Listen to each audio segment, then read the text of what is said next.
Yung ganiri kasarap na luto sa tokwang para kang kumain sa restaurant. Ay isipin mo bang tokwa ring niluto natin ngayon?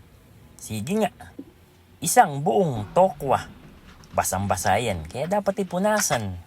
Pagkayari, hahatiin natin yan sa apat. Hinati pa din natin, maliliit, parang bite size.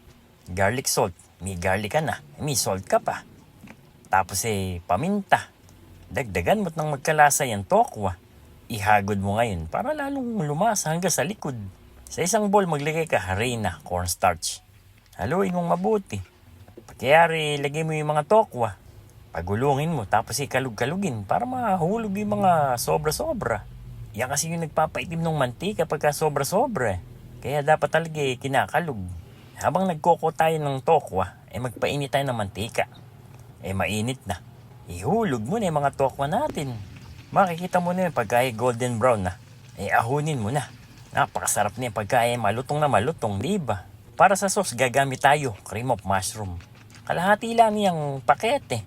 At masyadong malapot kasi yan Lalagyan natin ng mainit na tubig para mabilis niyang matunaw. Haluin mo lang ng haluin yan, matutunaw yan. Pag nahalo mo na, itabi mo muna. At tayo maglagay ka ng konting mantika. Tapos mantikilya.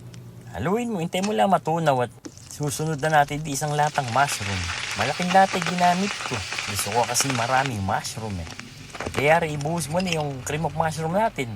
Tapos yung sabaw na tinanggal natin doon sa lata. Haluin mo munang mabutit. Lalapot yan. Para mas creamy, nilagyan ko pa ng evaporated milk.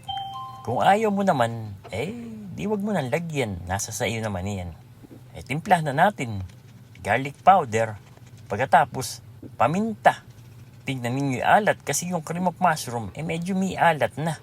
Kaya hindi na ako nagdagdag ng kung ano pa. Tapos itinimplahan pa nga natin yung mga tokwa natin, di ba? Ilagay mo na yung mga tokwa. Ilubog mo lang para masipsip niya yung sabaw. Meron akong piniritong bawang din Inilagay ko na rin sa ibabaw. Ano ba? Tingnan mo nga naman. Iisipin ba nilang tokwa lang ulam ninyo? Para ka nag-take out sa restaurant.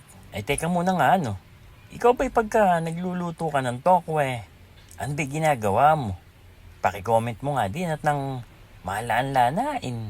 Baka sakali na meron kaming matutunan sa i-share ninyo.